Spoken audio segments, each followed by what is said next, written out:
दो टूक की शुरुआत करते हैं। उत्तर प्रदेश में योगी आदित्यनाथ सरकार का 8वां बजट पेश किया गया। वित्त मंत्री सुरेश खन्ना ने इस बार प्रदेश में अब तक का सबसे बड़ा 7,36,437 करोड़ का बजट पेश कर प्रदेश के विकास का ब्लूप्रिंट सदन में रखा।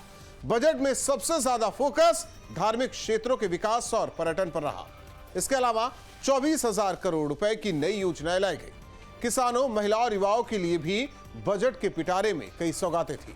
मुख्यमंत्री योगी ने इस बार के बजट को भगवान श्री राम को समर्पित किया और बजट की जमकर तारीफ भी की। लेकिन एक तरफ जहां सीएम योगी इस बजट को उत्तर प्रदेश के समग्र और संतुलित विकास का आर्थिक दस्तावेज बता रहे हैं, तो वहीं दूसरी ओर विपक्ष बजट से निराश नजर आ रहा है। एसपी अध्यक्ष अखिलेश यादव ने बजट को लेकर प्रदेश सरकार पर आरोप लगाया। कहा कि बीजेपी सरकार का बजट सिर्फ 10% लोगों के लिए है, 90% लोगों को मायूसी हाथ लगी है। इतना ही नहीं, अखिलेश यादव ने तो यह तक कह दिया कि वित्त मंत्री सुरेश खन्ना की कोई बात समझ ना पाए, इसलिए उन्होंने 2 लाइन का दोहा पढ़ दिया। अब यहां सवाल यह कि क्या बजट से विपक्ष वाकई नाखुश है या यह महज सियासी बयानबाजी का बहाना है। दो टूक में आगे बढ़ेंगे, लेकिन आपको सुनवाते हैं बयान। जो बजट है जो हमारे वित्त मंत्री जी ने प्रस्तुत किया है, प्रभु श्री राम को समर्पित करते हुए लोक मंगल की उन भावनाओं को समर्पित किया कि यही मह आदि मध्य अवसाना प्रभु प्रतिपाद्य राम भगवाना। अयोध्या है, काशी है, मथुरा वृंदावन है, नैमिषारण्य है, विंध्यवासिनी धाम है, देवपाटन है, बरेली में नाथ कॉरिडोर है। इनकी थीम पर आधारित अवस्थापना विकास की कार्रवाई, युवाओं के लिए मुख्यमंत्री युवा उद्यमी विकास अभियान एक नई योजना हम प्रारंभ करने जा रहे हैं। इसमें अपने प्रदेश के युवाओं को स्वरोजगार से जोड़ने के लिए नए सूक्ष्म उद्यमों की स्थापना के लिए ग्रामीण और शहरी क्षेत्र में यूपी में इस बार के बजट को ऐतिहासिक बताया जा रहा है। बजट में धार्मिक, आर्थिक और सांस्कृतिक विकास पर जोर दिया गया है। ऐसे में सवाल यह कि क्या इस बजट से 24 की चुनावी नीति सध पाएगी। सवाल यह भी कि क्या विपक्ष बजट पर सियासत कर अपनी चुनावी नैया पार कर पाएगा। दो टूक में इसी पर करेंगे चर्चा, लेकिन उससे पहले न्यूज स्टेट के बड़े सवाल। खुला बजट का पिटारा, विपक्ष क्यों डरा डरा। धार्मिक क्षेत्रों पर जोर, विपक्ष का सियासी शोर। बजट में श्री राम, समाजवादी पार्टी क्यों परेशान। युवाओं, किसानों को सौगात, 24 की चुनावी मिसाल। यूपी में विकास की बयार, बजट पर क्यों रार। इन सवालों के साथ हमारे साथ मेहमान जुड़े हैं, उनसे चर्चा करेंगे। हमारे साथ राजेश चौधरी जी, प्रवक्ता बीजेपी, कपीश श्रीवास्तव जी, प्रवक्ता Samajwadi Party, professor AP Tiwari ji, अर्थशास्त्री हमारे साथ जुड़े हैं। आप तीनों मेहमानों का स्वागत है। प्रोफेसर एपी तिवारी जी, आपसे दो टूक की शुरुआत करेंगे। किस तरीके से आप देख रहे हैं।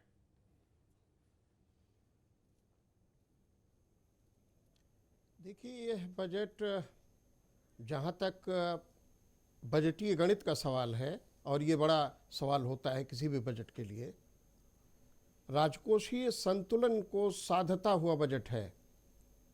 खास बात इस बजट की यह है कि बजट के राजस्व खाते पर बचत की स्थिति है, और लगातार कह सकते हैं योगी सरकार के पूर्ववर्ती बजटों में भी इस प्रकार की कह सकते हैं प्रवृत्ति देखी गई। राजस्व बचत होने का सीधा सा मकसद ये है कि राजस्व खर्च कम है और राजस्व प्राप्तियां अधिक हैं। इसका एक मतलब और निकलता है कि सरकार अपने चालू खर्चों को पूरा करने के लिए कर्ज नहीं ले रही है, बल्कि जो बचत हो रही है वो पूंजी के तौर पर पूंजी खाते पर विकासगामी कार्यक्रमों के लिए इस्तेमाल की जा रही है। दूसरा बड़ा मानक होता है राजकोषीय अनुशासन या संतुलन का।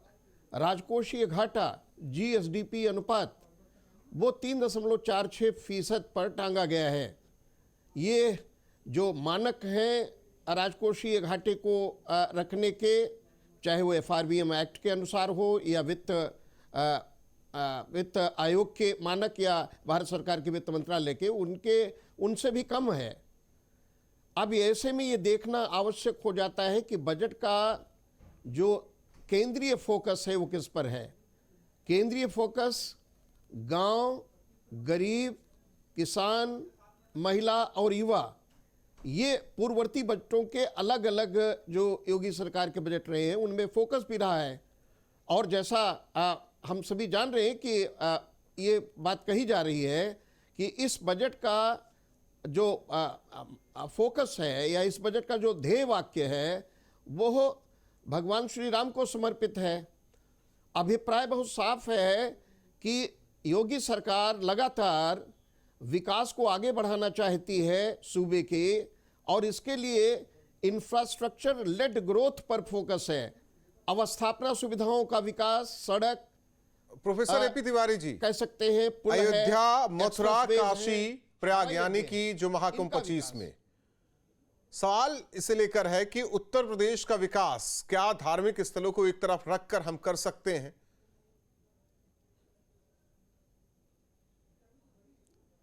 देखिए, जहां तक बजट नीति का सवाल है, बजट नीति के जो परिणाम होते हैं या उसके जो निहितार्थ होते हैं उनको 3 कसौटियों पर खास तौर पे कसा जा सकता है।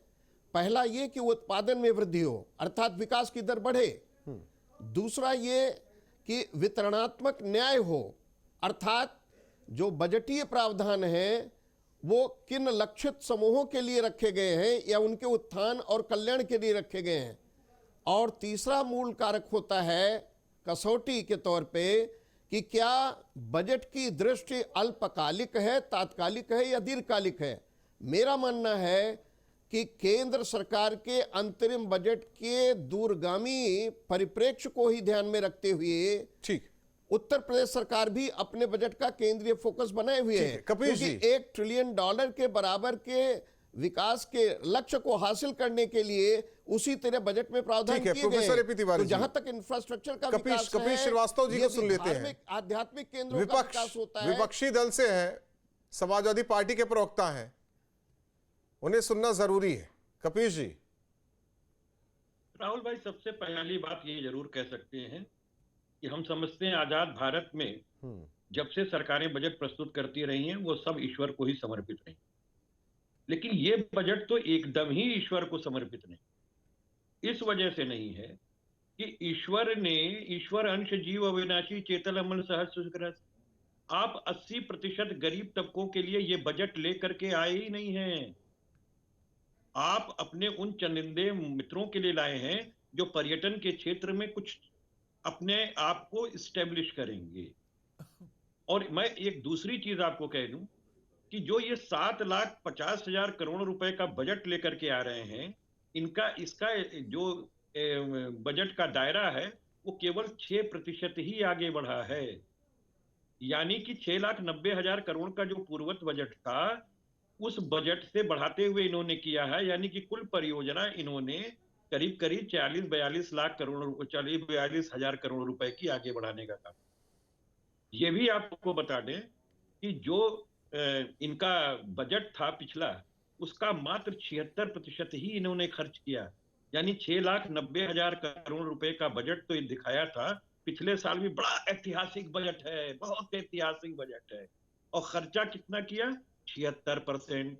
यानी कि आपका 4.25 लाख करोड़ रुपए का बजट ही खर्च हो पाया, बाकी निकम्मी सरकार ने विकास के नाम पर 0 सन्नाटा कर दिया। तीसरी चीज आपको कह दें, राजकोषीय घाटा 2,000 करोड़ का पहले से 84 की जगह 86,000 करोड़ हो चुका है। साथ ही आपको ये बता दें कि जो इनकी विनिर्माण थी औद्योगिक, वो 3.5% घटी है, और साथ ही 5% इनका निर्यात घटा है उत्तर प्रदेश का। और ये जो 3.66% का जो राजस्व घाटा की बात चल रही थी, ये तो हमारी भी सरकार में इतनी थी, इससे ज्यादा नहीं थी, लेकिन बावजूद इसके टैक्सेशन इन्होंने बढ़ाया। जो GST के साथ CST प्रदेश सरकार का लगता, उसमें भी छूट नहीं मिली, ना ही इन्होंने वेट को कम करने का काम किया है। यानी कि महंगाई पर कोई राहत देने नहीं जा रही है ये सरकार।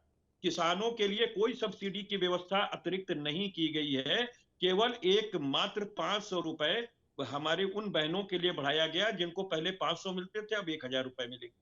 हम लोगों ने इसके लिए पहले ही इन लोगों को कई बार मांग किया ठीक है। था कि कम से कम कुल मिलाकर 500 क्या रुपए कहेंगे को कपीश बढ़ा जी? करके 2500 रुपए किया जाना चाहिए। कुल मिलाकर क्या लेकिन कहेंगे? वो सरकार ने नहीं। कुछ राहुल भाई आप कहना चाह रहे हैं? नहीं, मैं कह रहा हूं कुल मिलाकर क्या कहना चाहेंगे एक लाइन में?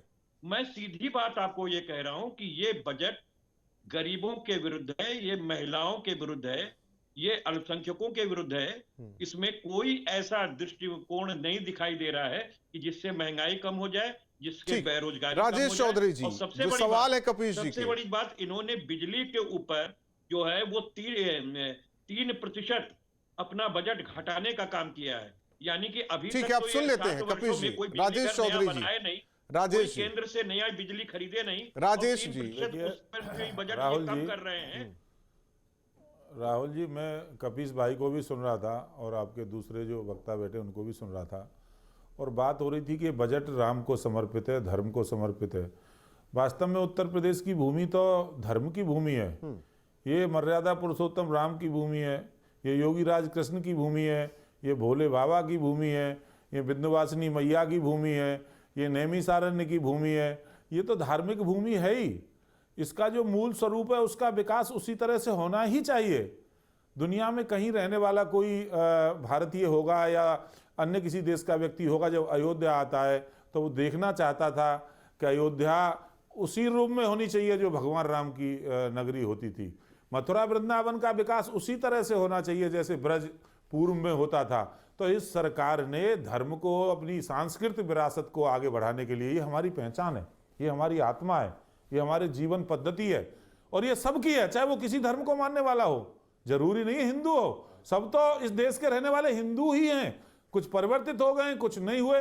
तो हमारी जो सांस्कृतिक विरासत है उसको हम डेवलप करें, इसके लिए इस बजट का प्रोविजन किया और कहा है कि ये श्री राम के चरणों में समर्पित है। और इनको राम से नफरत है, ये रामद्रोही हैं, ये राम भक्तों के हत्यारे हैं, ये राम भक्तों पे गोली चलाने का काम करने वाले लोग हैं, ये सरयू का पानी खून से लाल करने वाले लोग हैं, इनको ये पसंद नहीं आएगा।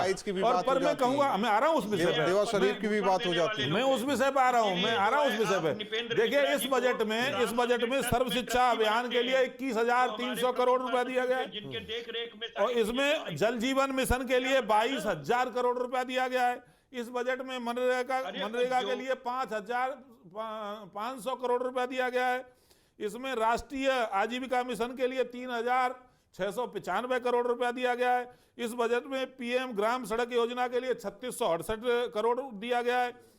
पीएम आवास योजना के लिए 2,441 करोड़ दिया गया है। पीएम आवास वो सब सही है राजेश जी, लेकिन अयोध्या के लिए जो दिया गया, काशी के लिए नहीं, मथुरा के लिए, प्रयाग के लिए, ये सब अयोध्या हमारी आत्मा है, अयोध्या हमारी आत्मा है। मथुरा हमारा स्वाभिमान और सम्मान का प्रतीक है। हम अयोध्या का भी विकास करेंगे, हम मथुरा वृंदावन का भी विकास करेंगे, हम नैमिषारण्य का भी विकास करेंगे, विंध्यवासिनी का कॉरिडोर भी बनाएंगे, काशी का हमने किस तरह से विकास किया है, भोले बाबा का कैसे कॉरिडोर बना करके आज दुनिया के वहां तीर्थ यात्री आ रहे हैं। आप देखो दुनिया राम राम चिल्ला रही है, और ये क्या बोल रहे हैं समाजवादी पार्टी वाले, ये लोग देखिए आज हमने गरीब के लिए योजनाएं बनाई है, नौजवान के लिए योजनाएं बनाई है, महिलाओं के कल्याण के लिए काम किया है, आप हमें बताइए एमएसएमई को आप क्या दे रहे हैं? आप बताइए किसानों के लिए आप क्या लेकर के आए हैं? आप बताइए कि बेरोजगारों के लिए आप क्या लेकर के आए हैं? आप बताइए महिलाओं के का बजट आप कैसे समाजवादी पार्टी के लुटेरे ही तो थे ये लोग। अब जनता इनको जान चुकी है, बेरोजगारों हत्या करने पे मजबूर नहीं कर सकते हैं। इनके नेता अखिलेश यादव जी को भी मंदिर और पहचान दिया। मस्जिद, ये सब लुटेरे लोग हैं, प्रार्थना बेईमान लोग हैं, स्थल है, भ्रष्टाचारी लोग हैं, गुंडाराज वहां से पैदा आए करने वाले और लोग हैं। इनकम देश को नहीं प्राप्त होती पूरी है। दुनिया के वो अंदर से एक यहाँ देश पर के लिए इन्वेस्ट आ रहा है 40 लाख 1% करोड़ से 2% अधिक ट्रिब्यूट जरूर कर सकते हैं, का बजट लेकिन उससे देश का खुशहाल नहीं हो इन्वेस्ट सकता उत्तर है। प्रदेश के वो अंदर प्रार्थना आया की चीज है, ये उत्तर प्रदेश की अर्थव्यवस्था से कानून उसका व्यवस्था कोई की जो लेना देना स्थिति नहीं है है। उसको दर्शाता है। नहीं, तो ये तो अर्थव्यवस्था का लेना देना नहीं है। बोलने के लिए मुद्दा ही नहीं मैं है। खुद क्या बोलेंगे सरकार प्रोफेसर के एपी खिलाफ? तिवारी जी से समझना भ्रष्टाचार है चाहता नहीं, हूं। बेरोजगारी है नहीं, महंगाई प्रोफेसर है एपी नहीं। तिवारी जी देखिए, आज पूरी दुनिया अयोध्या कर रही है। एक मिनट आप दोनों शांत हो जाइए। प्रोफेसर एपी तिवारी जी, अयोध्या, काशी, नहीं है, मथुरा, प्रयागराज, चित्रकूट, नैमिषारण्य, मैं पश्चिमी उत्तर प्रदेश की भी बात कर रहा हूं, कई ऐसे धार्मिक स्थल, क्या उसके विकास से उत्तर प्रदेश के विकास को रफ्तार नहीं मिलेगी? क्या उसके विकास से पर्यटन को बढ़ावा नहीं मिलेगा? या उसके विकास से आर्थिक रफ्तार उत्तर प्रदेश की नहीं बढ़ेगी? क्योंकि यह सवाल है।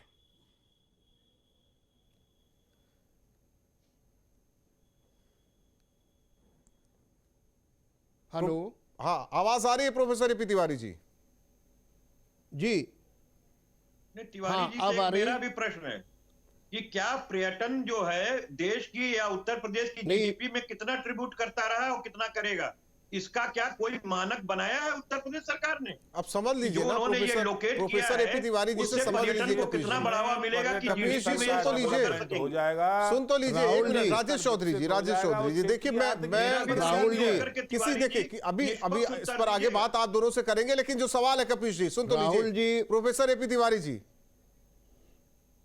1:1 राहुल जी, जो आपने प्रश्न उठाया है, जो आध्यात्मिक विकास है, ये आध्यात्मिक अर्थशास्त्र की एक नई शाखा है जिसका ज्ञान कम है लोगों को।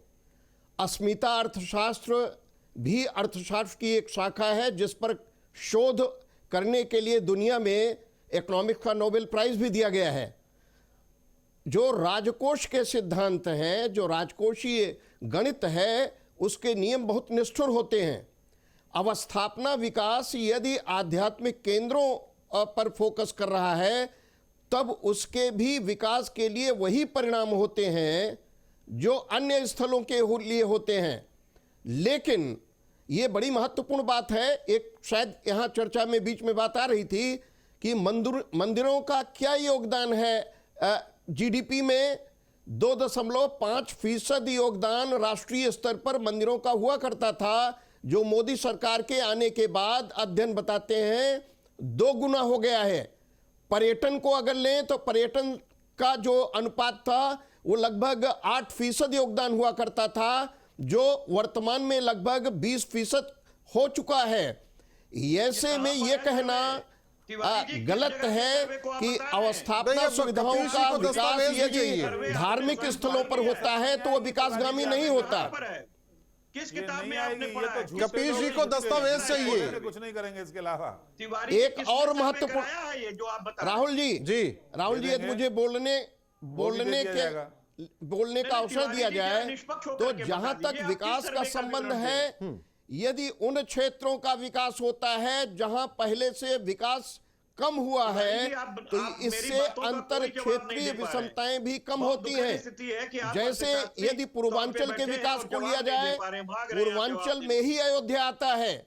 पश्चिमी उत्तर प्रदेश को अगर लिया जाए, मथुरा का विकास है, काशी का विकास, 400 करोड़ रुपए के बराबर का मेडिकल कॉलेज खोला जा रहा है, जो स्वास्थ्य, चिकित्सा सेवाएं, महिला विकास, बाल विकास, पुष्टाहार योजना और क्या और युवाओं के लिए उद्यमिता का ठीक है। आप कपीश जी के जो सवाल है वो सुन लेते हैं। कपीश जी के मन की बात कर लेते हैं। कपीश जी संक्षेप में कीजिएगा क्योंकि वक्त भी नहीं है। उनको भी फोकस किया जा रहा है कि जो इन्होंने देश की जीडीपी में मंदिर और पर्यटन का ये बताया है, वो किस सर्वे के आधार पे बताया? देखिए, आपको बताया उन्होंने, गौर से सुनिए, जरा हमें उसका वो दे दें। दूसरी चीज, अब देखिए आप बीच में मंदिरों के कारण से 2% से 4% हो गया। व्यक्ति हैं वो बताएंगे। और मैं दूसरी चीज आपको बता दूं, सुनिए बात, तिवारी जी नहीं, बहुत बीच में बोलते हो आप बोलते हो तो सुनने की धैर्य भी रखिए। 8% से 20% हो गया, ये आंकड़ा समझ आया कि नहीं आया? आप केवल खामखा झूठी बात करेंगे यहाँ बैठ करके इतने प्रतिष्ठित चैनल पर। लेकिन सबसे ज्यादा बूस्ट अगर जिस कोई क्षेत्र करती है देश के अंदर मंदिर होगा, वहाँ की किसानों आर्थिक की स्थिति करती आपको है, निश्चित रूप से अच्छी मिलेगी। उद्योगों की करती कितने है, रोजगार के साधन वहाँ उपलब्ध होते हैं, कल्पना करते हैं। माला फूल बेचने वाले से लेकर, प्रसाद बेचने वाले से लेकर, होटल, गेस्ट हाउस। चलिए, आप तीनों मेहमानों का बहुत बहुत धन्यवाद हमारे साथ जुड़ने के लिए। हालांकि भारी भरकम बजट, बहुत कहा जाए संतुलित बजट इसे कहा जा रहा है, लेकिन विपक्ष को कई बातें समझ में नहीं आ रही, सवाल भी उठाया जा रहा है, क्योंकि सवाल 24 के चुनाव को लेकर भी है। दूसरी ओर सरकार ने अपनी लाइन खींच दी है। चाहे जितने भी विपक्ष सवाल उठाए, सरकार का साफ कहना है कि उसका फोकस क्या है, और यही कहा जा रहा है कि यही आधार 24 के चुनाव का आधार भी बनेगा। दो टूक में इतना ही।